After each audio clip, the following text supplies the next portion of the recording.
बेटा मैं आज आप लोगों को केशव का एक पद पढ़ाने जा रही हूँ। इससे पूर्व भी मैंने आपको बताया था कि किस प्रकार से केशव का अंगद और रावण संवाद, क्योंकि संवाद योजना में केशव जो हैं बड़े निपुण हैं। संवादों का बहुत ही सुंदर प्रयोग ये अपनी कृति में करते हैं। और रामचंद्रिका में निश्चित ही रूप से जब केशव कह रहे हैं आगे, इससे पहले का मैंने आप लोगों को बता दिया था कि किस प्रकार से रावण अंगद से उनका परिचय पूछते हैं कि भाई आप कौन हैं, और अंगद बड़ी कुशलता से अपना पूरा संदेश देते हैं। क्योंकि जब रावण अंगद से पूछता है तुम कौन हो, तुम्हें किसने भेजा है, रावणों के सवाल का जवाब देते हुए अंगद बताता भी है कि मैं जो हूँ कि भी मेरी जाति भी वानर है, हे लंका नायक, मैं राम का दूत हूँ, मेरा नाम अंगद है। और जब उससे पूछते हैं कि भाई रावण के यहाँ कहने पर कि भाई राम कौन है, हम उसे नहीं जानते, जब रावण पूछता है तो अंगद जवाब देते हुए कहता है मैं उसी राम का दूत हूँ जिसके सेवक हनुमान ने लंका को जलाकर तुम्हारे पुत्र अक्षय कुमार का संहार कर दिया था। रावण आगे अंगद से पूछता है कि किसके पुत्र हो? अंगद कहता है कि मैं बाली का पुत्र हूँ। रावण पूछता बाली कौन, मैं उसे नहीं जानता। तो इससे पूर्व अंगद बहुत ढंग से बताता है कि बाली वही है जिन्होंने तुम्हें अपनी काख में दबा करके सागर में, समुद्र में 7 बार नहलाया था। रावण फिर पूछता है वो वीर कहाँ है? तो उसका उत्तर अंगद बहुत सुंदर तरीके से देते हैं कि वो देवलोक चले गए। वो कैसे चले गए? तो उसका जवाब भी बहुत सुंदर ढंग से अंगद देते हैं। और वो कहते हैं कि श्री राम ने बाण रूपी विमान पर बैठा कर उनको वहाँ पहुँचा दिया, यानी बाली का वध स्वयं राम जी ने अपने बाण से किया है। तो ये पूर्व का परिचय था जो इसको मैं आपको पढ़ा चुकी हूँ। और क्योंकि ये पद भी बड़ा महत्वपूर्ण था, अब उसके आगे का ही प्रसंग चल रहा है, क्योंकि उससे पूर्व अब इसमें हनुमान जी का परिचय अंगद जो है वो रावण के समकक्ष कहलाएंगे। क्योंकि यहाँ पर है श्री रघुनाथ को बानर केशव आयो, हो एक न काहू हयोजु, सागर को मद झारी चिकारी, त्रिकूट की देह विहारी गयोजु, सिय निहारी संहारी के राकस शोक अशोक, बनो ही दयोजु, अक्षय कुमार ही मारी के लंक ही, जारी के नीक ही जात भयोजु।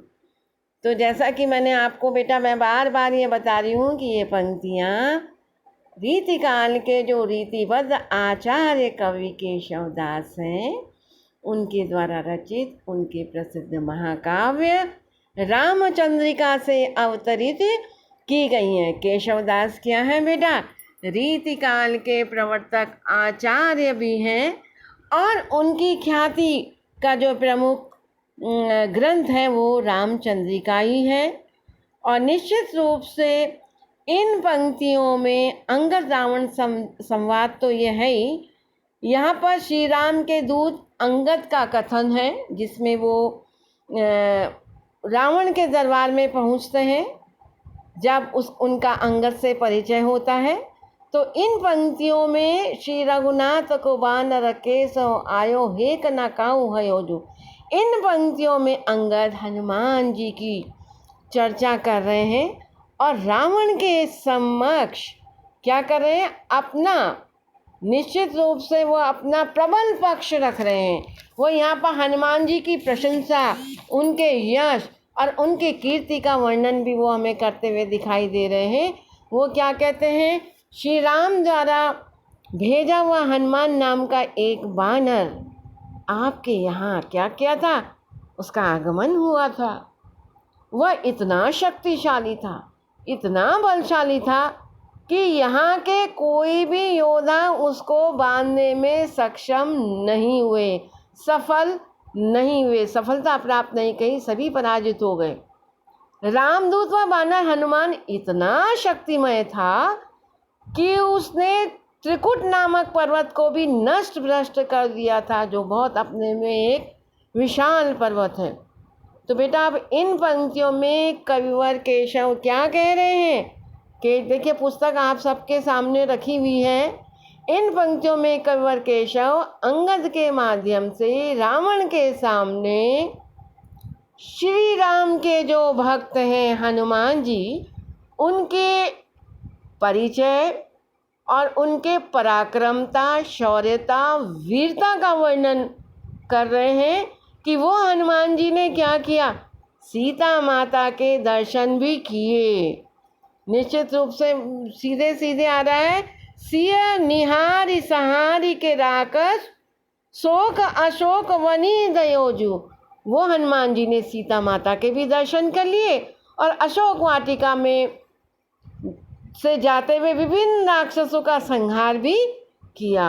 उसी वानर हनुमान ने तुम्हारी अशोक वाटिका के पेड़ों को उखाड़ उखाड़ कर पूरी तरह से तहस नष्ट कर दिया, जिससे तुम सब शोक मग्न हो गए हो। तात्पर्य बेटा यह है कि हनुमान ने आपकी अशोक वाटिका को उजाड़ कर उसका नाम शोक वाटिका ही कर दिया। सीधे सीधे इसमें कहा जा रहा है ना, राकस शोक अशोक बनी दयोजु।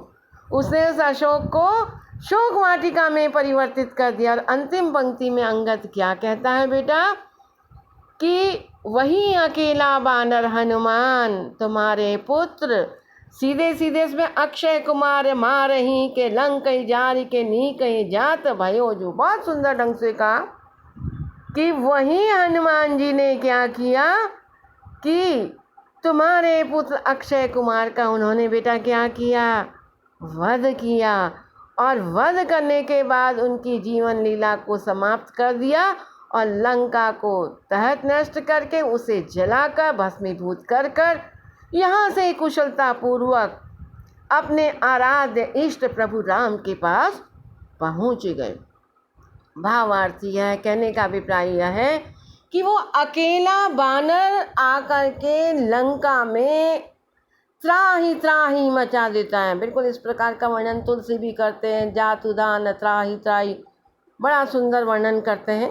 केशव भी कर रहे हैं कि लंका में भयंकर तबाही मचाई और तुम्हारे पुत्र अक्षय की उन्होंने जान ली, उसके जीवन की ई लीला को समाप्त किया। तुम महाप्रतापी महाबलशाली होते हुए भी उसका कुछ भी नहीं बिगाड़ सके। यानी कुछ भी उसका क्या नहीं कर पाए बेटा, बान बांका नहीं कर पाए। अंगद द्वारा यहाँ पर हनुमान जी के पराक्रम, बल, शौर्य का संकेत दिया गया है। जब राम का दूत हनुमान अकेला वानर होते हुए तुम्हारी संपूर्ण लंका को, तुम्हारे बल को, तुम्हारे स्वाभिमान को, तुम्हारे अभिमान को चूर चूर करके चला गया, तो जब समझिए आप संपूर्ण वानर सेना यहाँ पर आक्रमण करेगी, तब तुम्हारा क्या रोल होगा, इस पर तो आप थोड़ा तनिक विचार करिए। तो बेटा इस दोहे में अंगद ने राम के दूत हनुमान जी के यश, बल, प्रताप, शौर्य, बुद्धि का परिचय दिया है। बड़ी साफ गोई से अपने भावों को बहुत सुंदर ढंग से अभिव्यंजित किया है और इससे लगता है कि अंगद बोलने में भी बड़े वाग्य चतुर हैं। वाक चातुर्य उनका यहाँ पर ध्वनित हो रहा है और इस अवतरण में भावानुकूलता और ध्वनि सौंदर्य ध्वनित हो रहा है। शब्द चयन में विशिष्टता, अभिव्यक्ति में सशक्ता, मुखरता, वर्णन कौशलता स्पष्ट दृष्टिगोचर हो रही है और प्रश्नोत्तर परक शैली के साथ में ब्रज भाषा का बहुत ही सुंदर प्रयोग केशव ने किया है।